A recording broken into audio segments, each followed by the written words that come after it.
Growing a business is kind of tricky right now. Supply chains are squeezed, tariffs and trade policies are dynamic, and cash flow, it's tighter than ever. You need clarity to come out on top. Without it, you risk falling behind. If only you could hop in the DeLorean and see the future, right? Thankfully, there's NetSuite by Oracle. NetSuite has real-time forecasting to help you move ahead with confidence. This is your AI-powered business management suite and the #1 cloud ERP. Trusted by over 42,000 businesses, NetSuite brings accounting, financial management, inventory, and HR all under one roof. It's your single source of truth, giving you the data and control you need to move quickly. And with AI built in, you can automate the busy work and focus on strategy.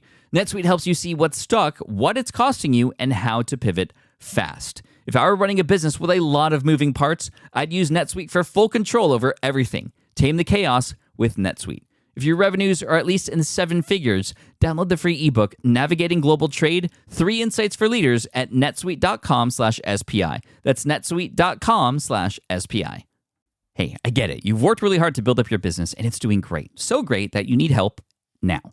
The most important thing for your business is to hire the right people to support it. So how can you find amazing candidates quickly? Easy. Just use Indeed. When it comes to hiring, Indeed is all you need. Stop struggling to get your job post seen on other job sites. Indeed Sponsored Jobs helps you stand out and hire fast. And with Sponsored Jobs, your post jumps to the top of the page for your relevant candidates, so you can reach the people you want faster. And it makes a huge difference. According to Indeed data, Sponsored Jobs posted directly on Indeed have 45% more applicants than non-sponsored jobs. And it's one of the largest databases of job seekers, too, giving business owners access to a wide range of candidates. And one of the things I love most about Indeed is the job alerts feature. I get notified when new candidates apply. There's no need to wait any longer. Speed up your hiring right now with Indeed. And listeners of this show will get $75 sponsored job credit to get your jobs more visibility at Indeed.com/smartpassive. Just go to Indeed.com/smartpassive right now and support our show by saying you heard about Indeed on this podcast. Indeed.com/smartpassive. Terms and conditions apply. Hiring Indeed is all you need.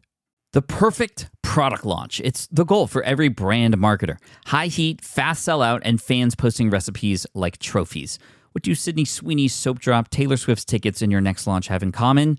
Well, they're not bought, they're bragged about. Fanfare turns your drop into a moment. Fanfare cues real fans, blocks bots, and builds launch experiences worth screenshotting. Want hype without the heartbreak? Get Fanfare's 5-step hype drop playbook with our proven success formula and make your next launch unforgettable at fanfare.io/playbook. Again, fanfare.io/playbook. Hey, at the time this episode comes out, it'll be just a couple weeks before the year 2020. And whether you're listening to this at the moment it comes out or perhaps months later, if you don't yet have a podcast, what are you doing? Stick around because I'm going to tell you why you need a podcast. Welcome to the Smart Passive Income Podcast, where it's all about working hard now so you can sit back and reap the benefits later. And now your host. If he could interview anyone who's no longer with us, it would be Benjamin Franklin, Pat Flynn. Still using a copy-paste website?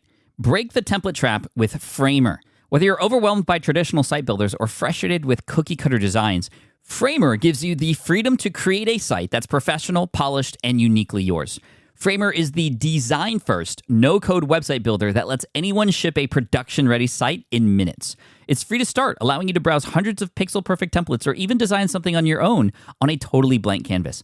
Add bold animations like appear effects, text effects, parallax scrolling, scroll animations, looping animations, and much more in seconds. The built-in AI handles the heavy lifting, generating starter layouts, and can even translate your entire site to any language. Ready to build a site that looks hand-coded without hiring a developer? Launch your site for free at framer.com and use code SPI to get your first month of pro on the house. That's framer.com, promo code SPI. Framer.com, promo code SPI. Rules and restrictions may apply. Running a business means legal questions are inevitable. Is this contract or agreement solid? What can I do if a client won't pay me? Am I set up properly for taxes? Well, rather than trying to navigate all of this on your own or searching endlessly online, imagine having a law firm on your side without the high hourly rates. That's exactly what Legal Shield's small business plans offer. With Legal Shield, entrepreneurs get access to real legal support, contract reviews, collection letters, guidance on business formation, and even help handling IRS audits. Members can book consultations, upload documents through the app, and work with a provider law firm that understands small business laws in your state. You also get proactive help on tax and trademark questions so you can stay ahead of legal risks. And if a client delays payment, Legal Shield can send professional collection letters to help you recover what you're owed, all for a fraction of what traditional attorneys charge. Go to LegalShield.com/SPI or call 833-570-9980 to learn more and get big business legal support without a big business budget. That's LegalShield.com/SPI. What's up, everybody? Welcome to the Smart Passive Income Podcast. This is session 402. My name's Pat Flynn, here to help you make more money, save more time, and help more people too.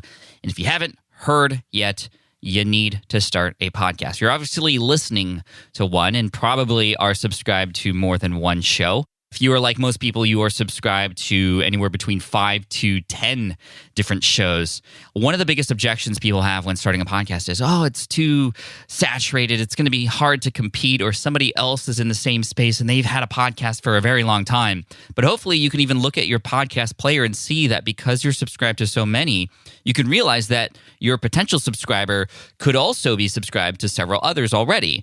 And so it's not like a replacement. Somebody will listen to your show and replace another one. They'll add on to it. That's the beauty of these kinds of things. Podcasts are free to subscribe to, free to listen to, and as a result, people go crazy with listening to them and binge listening and subscribing to multiple different shows. So you can compete because you can be complementary to the other shows that are out there that people are already listening to. There's over half the population, at least right now in the US, listening to podcasts right now. Most, like I said, subscribe to multiple episodes. But here's the most important part of this thing. When you consider your listening practices, I don't know where you're listening to this particular episode right now. Maybe you are in the car, in a commute. Maybe you got the kids in the back. Hey, kids, how are you? Maybe you are on a walk, walking your dog. Hope the dog's doing well. Make sure to pick up that poop. And then also, maybe you might be at the gym. Just push a little bit harder for me in the next set. No matter where you're listening, the big thing is you can listen in places that you can't or shouldn't watch a video or read a blog post. So I want you to consider just how many minutes are being spent listening versus watching and reading. A blog post that you might write might get read between 5 to 10 minutes, maybe a little bit longer if it's one of the beefy sort of blog posts that you've been writing and publishing lately. And that's cool. But guess what? Not everybody is reading every single word. They're skipping around, so you better be good with your subheadlines and just the way it's formatted. Yes, you can benefit from SEO, but on the other hand, you're also competing with a lot of people's attention on their other tabs that they have open, with the emails that are pinging them, the Slack messages and notifications that are coming through. But when people are listening, guess what? It's not easy to get out of an episode, which is why the first couple minutes are really important. When you have an episode, you got to hook them right at the beginning. And I'm going to teach you a little bit more about how to prepare your podcast in a way that's going to be not just sounding good, but also how to get found as well. And that's what this episode is going to go through. But I wanted to kind of hit on some of these things really quick about why you need to start a podcast and what you're missing out on. The future state of this for you is an engaged audience, one who will fall in love with you and your craft and what you're doing, one that will paint you as the authority in your space, one that will enable you to reach out and connect with other industry leaders, one that allows you to bring your own students, your own clients on to showcase sort of like a testimonial or a before/after picture for people who are maybe interested in that program you have to offer or that affiliate recommendation that you have to offer. There are so many reasons to start a podcast. But going back to the time thing, 10 to 15 minutes maybe with blog content on YouTube. I know this because I've been diving into YouTube a lot lately. If you get a person to stick around for 5 minutes or more on your YouTube videos, you're doing an excellent job. That's kind of crazy that 5 minutes or more is doing excellent. And that's very difficult to do because, again, you're competing with related videos, the videos on the scrolling portion of the screen. On the side, you're competing with comments and again, the exit button and all the other things that a person is doing at their computer or on their mobile device at the same time. Whereas with a podcast, you want to get to that magic moment. And this is the key for any of you who have a podcast. Please listen up. The magic moment is when a person is committed to listening to the show. And that magic moment is when they go, okay, I found what I need and I'm going to put it in my pocket now, that device, and then I'm going to go on that run. I'm going to go on that drive, and then I'm just focused and I'm in. So the very, very beginning portions of your show, and I'm going to go over some examples of different ways you could hook your audience in with audio so that they can get to that magic moment. But consider a podcast, and after that magic moment happens, you are listening for 15 minutes, 20 minutes, 30 minutes, maybe even an hour. If you listen to shows like the Tim Ferriss Show or the Joe Rogan podcast, you're listening for 2 hours, sometimes even more at a time. Or even if you can't get it all in one sitting, you're looking forward to completing it on the way home after work or what have you. So there's just so much more opportunity for you and your voice, your brand, your message, your craft, your creative to get in front of people. And that's the power behind podcasting. Podcasting is also being searched for more than blogs now. I think we can all get a sense or a feel for just how podcasting has become a major platform even over blogs now, especially when you consider that, well, people aren't going to blogs anymore. It's been a struggle to be found. I've noticed from speaking with a lot of my friends and colleagues in the space that their website, it's not getting as much traffic as they used to, even though they're putting more content into it. And on SPI, you might have seen recently a brand new redesign. We are trying to refocus the efforts on the blog such that people can get excited about it again. Because back in the day, blogs used to be exciting to read. Every single morning, you'd open that RSS reader and you'd see just a plethora of all different kinds of content from all different kinds of people that you subscribe to. But now there's just so much noise. People aren't subscribing via RSS feeds anymore, but they are subscribing to your podcast. And actually in Google Trends, if you look up just blogs versus podcasts, you'll see that around 2016 there was a shift in that more podcast terms were being searched for than blog terms at that time. There's also been a lot of news related to bigger companies that are supporting podcasts. Google has said that they want to double the amount of podcast listeners by 2020 or 2021 using their search algorithms. And this is where we're seeing Google Podcasts show up. And Google Podcasts is interesting because it's a little bit different than, per se, Spotify or Apple Podcasts where, you could submit your show there. Google and its engines and its spiders that crawl around the internet, hate spiders, by the way, they will find shows and then display them in their search.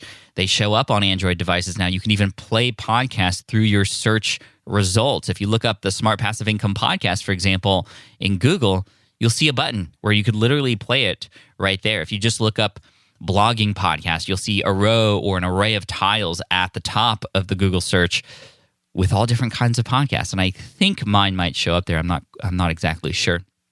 Now, you might be thinking, Pat, this is great, podcast, fantastic, but there's a lot of bigger players coming on board now. There's a lot of celebrities. Aren't they going to take timeshare away from our listeners? Why would they listen to us when they could listen to others? Well, let me flip that. The celebrities and the big names that are coming on, I think the Obamas are going to be starting a podcast soon exclusively on Spotify, which is really interesting. There's a lot of sort of exclusive deals coming on now, similar to how authors are doing exclusive deals on Audible now recently, which has been an interesting trend. And I'm not quite sure how that's going. But we see Conan O'Brien, we see Dax Shepard, we see all these other kinds of celebrities bringing their talents to the podcast airwaves. And here's the beauty about that. They are so big that they invite new podcast listeners on board. People who were never listening to podcasts before, now they're going to listen because their favorite celebrity has a show. And I guess what happens? They go, whoa, there's so many other kinds of things I could look for or search for or download or subscribe to. And our numbers grow as a result. So I welcome the big names, the celebrities, the news channels, the very talented NPR channels, and people like Alex Bloomberg from the Startup Podcast who are just killing it with Gimlet Media and bringing new shows on board. I love that because that all means there's more opportunity for people to chit-chat around at the water cooler at work and go, hey, have you listened to this podcast? And somebody going, oh, well, I don't really listen to podcasts. But I mean, with that endorsement, how could I not? Let me get on. And then they go, okay, well, cool. I'm also interested in starting a business. Let me look up, online entrepreneurship. Oh my gosh, who's this guy? Pat Flynn. Let me check this out. And if I can hook them in the beginning, well, then they're in and now they're subscribed to my show too. And they might subscribe to yours as well. So I completely invite all these bigger names coming onto the podcast space. And it was Seth Godin who recently said that podcasting is the new blogging. Podcasting is the new blogging. And I love that because it really is having that same trajectory. And we're starting to see it now. Blogging, when it first started out, was like a nerdy thing and only nerds knew how to do it because only nerds knew how to code it and get those subscription feeds going. And then all these tools came about so that all of us can do it. And WordPress came out and all these other tools that sort of lay on top of it, Wix and Squarespace. I mean, you think about it, there's so many tools now. And we're now starting to see the same thing with podcasting where it's now more accessible and now anybody's doing it. And yes, it's getting more crowded. There's a lot more noise.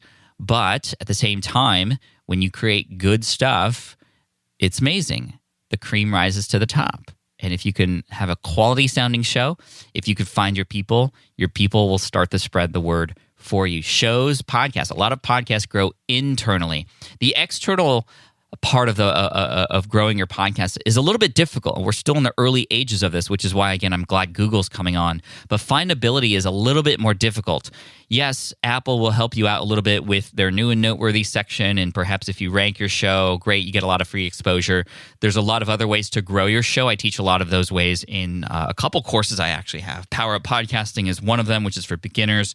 I have another one called Amped Up Podcasting, which is sort of like the 201 or 301 course, because there's some things that you can do that you can only do once you have a podcast to sort of unlock new podcast listener streams for you, unlock profitability, all those kinds of things. But anyway, all this to say, findability is only going to get better from this point forward, which is great, but your show can grow better yet internally by people talking about it with others, especially if you nail the stories in the episodes. All of your podcast episodes should have some stories of some kind.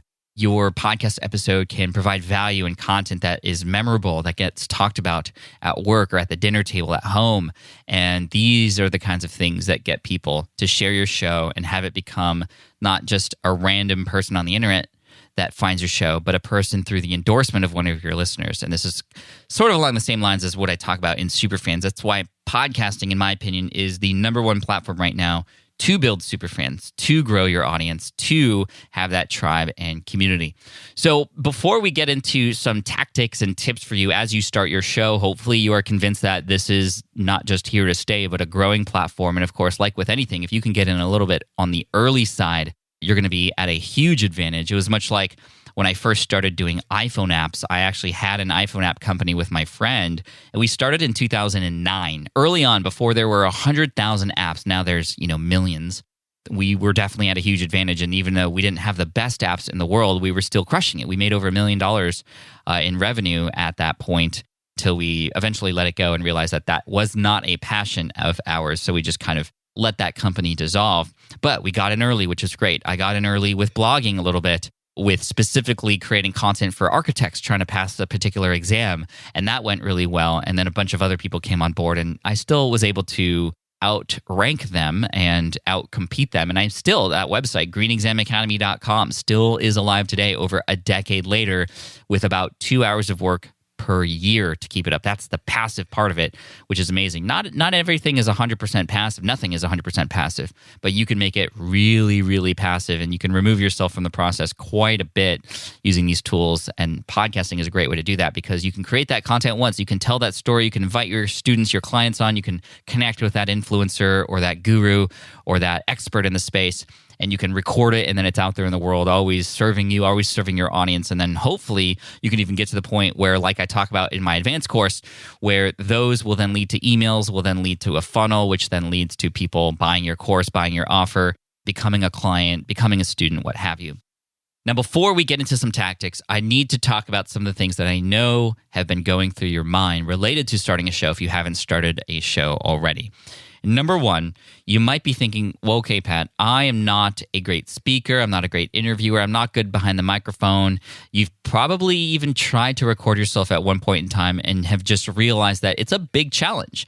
You could talk up a storm all day. You go to a cafe and you chat with a friend. You could tell stories. You can share wisdom. But at the moment you hit that red record button, it's like, man, deer in headlights. I don't know why they make it red. Shouldn't it be green? Red is like a stop color. And usually when we hit that stop color button, we stop just in our tracks. I think it should be green. Anyway, what you need to do is realize that I was also a very, very poor communicator until I finally started my podcast. One of the biggest benefits of starting a podcast, besides all the things that it could do for you, the connections, the potentially money that you come by creating a business on top of it. By the way, a podcast, like a blog, is not a business. Podcasting is not a business. The podcast is a platform to which you can build a business on top of. I just wanted to set that straight. But I was not a good communicator. But one of the biggest benefits that I've found, and many of my students have found through podcasting, is that you become just naturally a better communicator. You can't help but become a better communicator, a better storyteller, a better seller or marketer, or just person who could build a relationship online, because you are putting yourself out there, you're talking, you are communicating, and you just only get better once you start. I didn't start my show until July 2010. I first made an announcement on Smart Passive Income that I wanted to start my show in 2008. December 2008, I bought all this equipment. I'm actually going to play an audio file for you right now of what my very first audio file was like. I just bought all this equipment. I was living in my parents' bedroom because I had just gotten laid off and I was trying to save some money. My business hadn't really taken off yet. I was seeing a little bit of success, and I started the Smart Passive Income blog because I wanted to share with people just what was happening on my Green Exam Academy architecture website. And I really wanted to start a podcast because a podcast changed my life. Thanks, and big shout out to Jason and Jeremy from the Internet Business Mastery podcast. But I bought all this equipment, and here is what I recorded.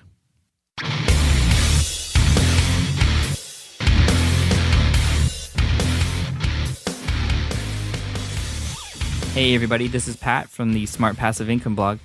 Thanks for taking the time to listen to this. I think that's so awesome that you guys are helping me out figure out all this new podcasting stuff. I'm actually just bought a whole bunch of podcasting equipment for myself because I listen to a lot of podcasts, so I figured, hey, why not do one? So really, I really don't know what I'm going to talk about yet, so I just wanted to get familiar with all the equipment that I have right now and what it's like to post something online and hear what people think about it. So, you tell me, should I give up on podcasting now? Should I talk a little deeper? Or I really have no idea. So, again, just thank you so much for taking the time to listen to me. Keep coming back to the website. I got tons of information coming up in the near future. And let's make 2009 a great year for all of us. Let's make it the most profitable year we've ever had. And I'll try my best to help you get there. So, again, good luck with everything. Happy holidays. And this is Pat Flynn from the Smart Passive Income blog signing off. Peace.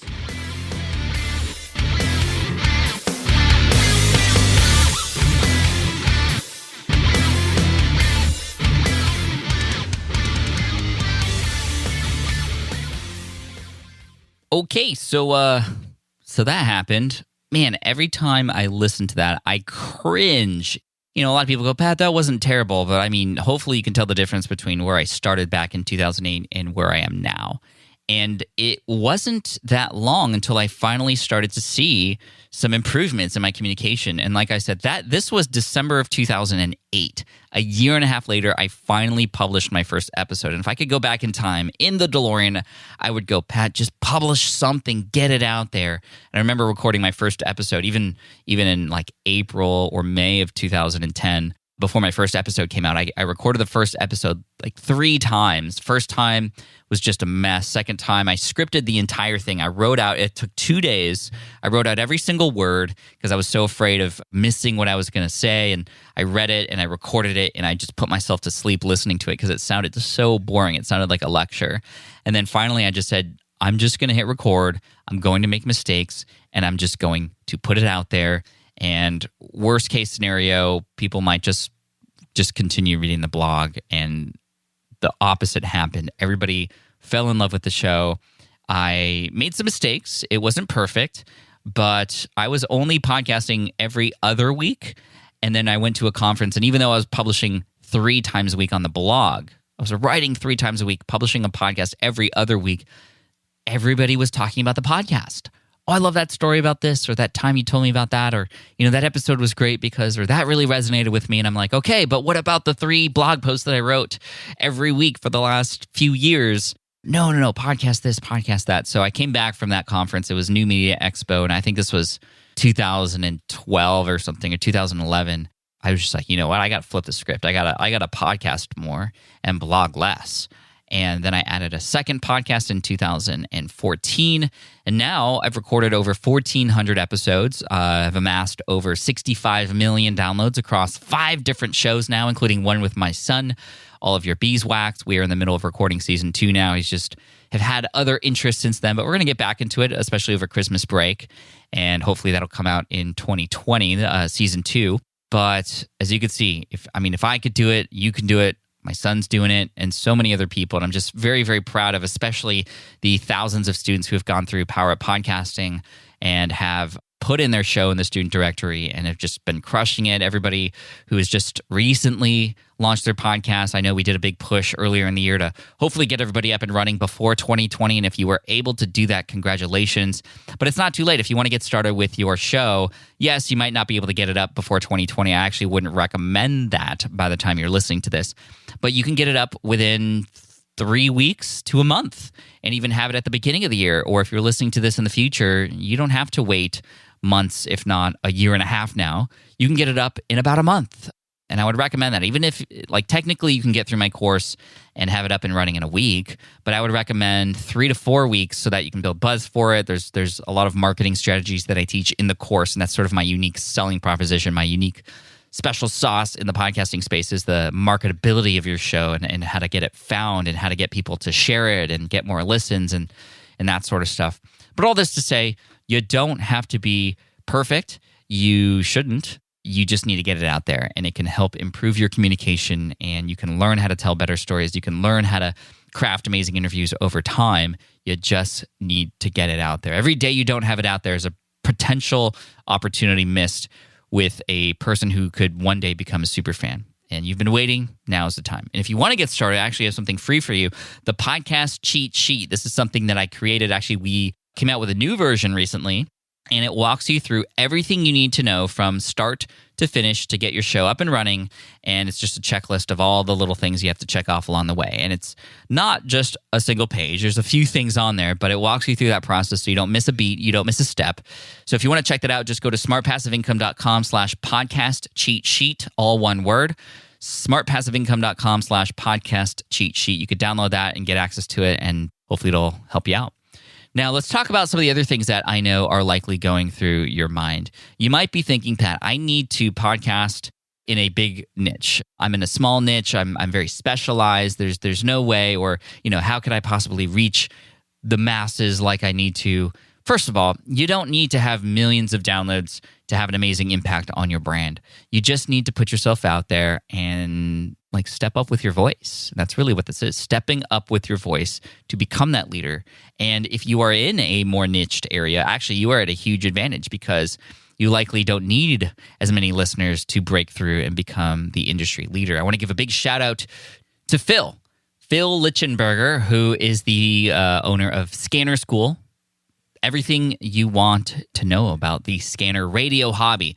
So he's a scanner radio hobbyist. Scanner radios are like little devices that sort of look like walkie-talkies, but you could tune into different frequencies for, emergency lines and those sort of things. A super nerdy, super geeky thing. By the way, recently hit episode 100. Congratulations, Phil. Approaching 100 ratings on Apple, which is super dope. But the coolest thing about this is a message he sent to me and the other students in our Facebook Student Center, where he talked about how now he has super fans. Phil, you have super fans who, like you said, are there for every Facebook Live you do, who listen to every episode, who are just showing up, and it's just so amazing. And you're now even getting access to people in the industry. You're getting access to companies who send you stuff now, which is super cool. So I'm just super proud of you. And so Scanner Schools. Phil was not the authority when he started, but now he's becoming the authority because of his podcast. I just want to say congratulations to you and keep crushing it. And I love how now you have fans of your own because you stepped up and created a podcast. It's super great. So congratulations to you.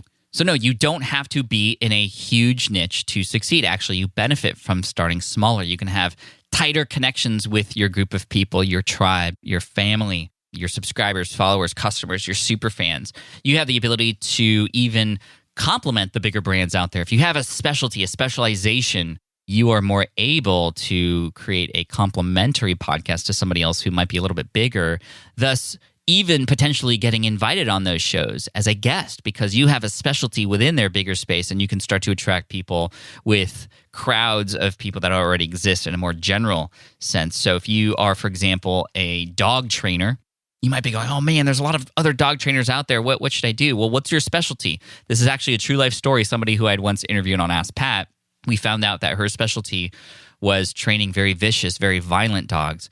And that was going to be her way of getting into this space by becoming and being the leader in that space. And so this has then enabled her to get on other people's shows who are much larger, bigger dog trainers because she can have and provide that specialty to their audience. And they don't have that specialty. So you can create a complementary podcast or brand to the bigger ones that are out there. So you actually have a huge advantage being smaller as well. The riches are in the niches, as I like to say, and the advantage of being small. Make sure you listen to that episode if you haven't heard it already. I'll put it in the show notes, but it was a podcast episode that was one of the most popular podcast episodes of 2019 about the advantage of being small. A lot of people also assume that you have to podcast or you have to have an audience already built. You have to have an email list, and that's how you can get started with your podcast. And yes, that's how I started too, and it does help you.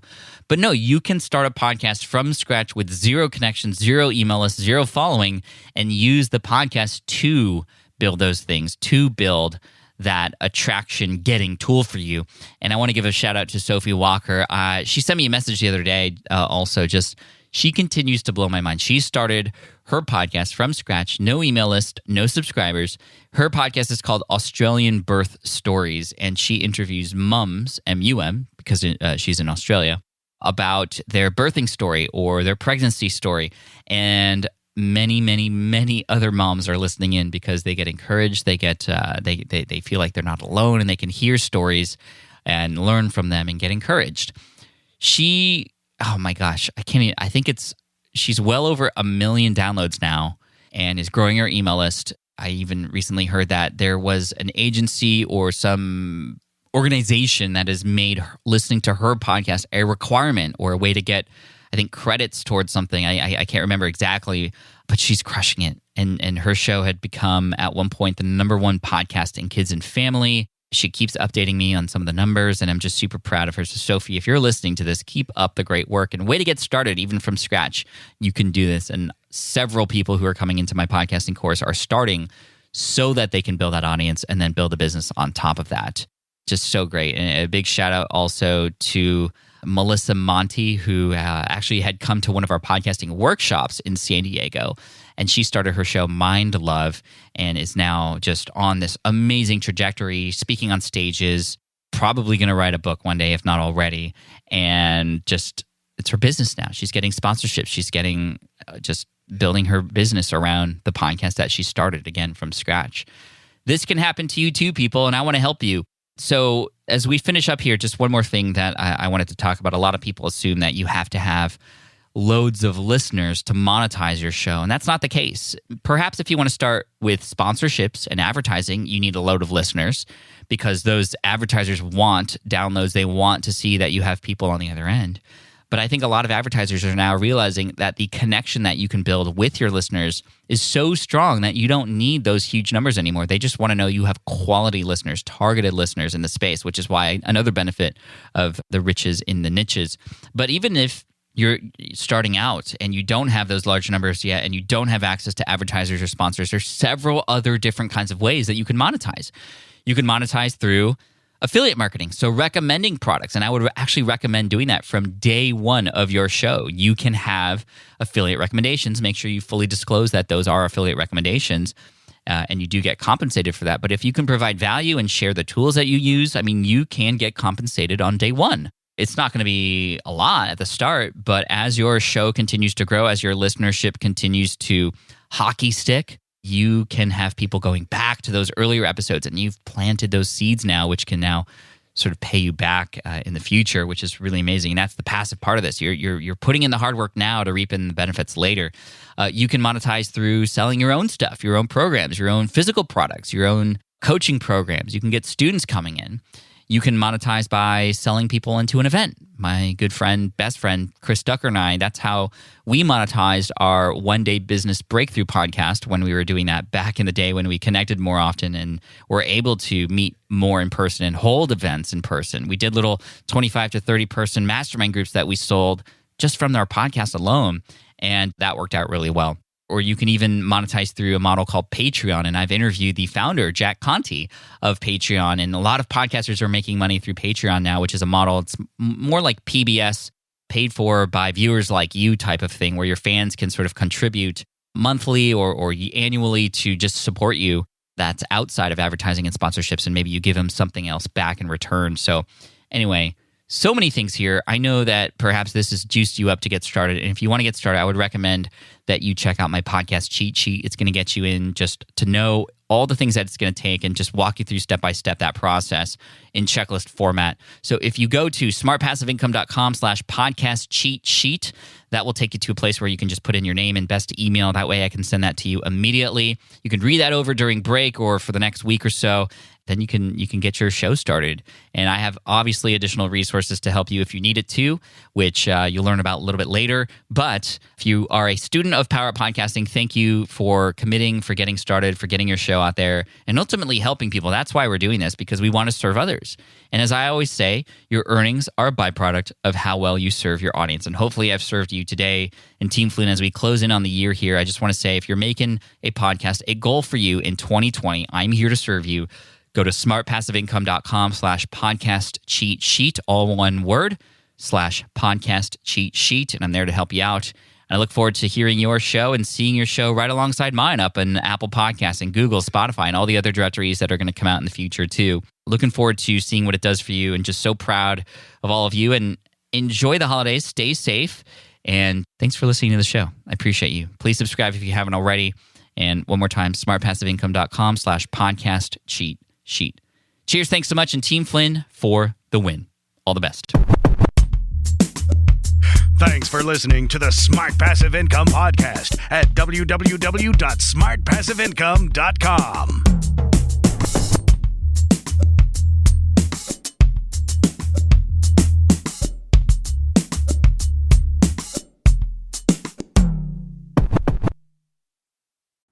Have you dreamt about being your own boss, but still haven't made the first steps to making that dream a reality? Well, I get that. Starting a business can feel super overwhelming with legal forms, paperwork, finances. It's a lot. And that's why I'm excited to tell you about Taylor Brands. Taylor is a complete business builder designed to make launching your business simple and stress-free. You can register your LLC in just minutes, keeping your personal assets and the business assets separate from day one. From there, you get access to everything you need to get off the ground. Legal documents, licenses and permits, invoicing and bookkeeping tools, and even a 100-day business coaching program, all designed to help you hit the ground running. You'll also get a free, personalized business plan, branding tools, and so much more. And of course, listeners of this show get an exclusive 35% discount to get started. All you have to do is head to taylorbrands.com/SPI. That's TAILORBRANDS.com/SPI. Stop dreaming, start building with Taylor Brands. Look, I get it. You want to grow your business, but trying to sell to hundreds or even thousands of people gets very exhausting very fast. But what if you could sell at scale with a simple, powerful quiz? ScoreApp helps you sell to more people without adding more to your plate. You build a quiz or assessment that your audience actually wants to take. Then they answer a few quick questions and get a personalized result right away. It shows them where they're at and what they need to do next and how you can help. And you build huge amounts of trust before you make even a single offer. No hard sell, no chasing leads, just value at scale. Get 50% off the first 3 months using the discount code SPI. All you have to do is just head to scoreapp.com/SPI. Again, that's scoreapp.com/SPI.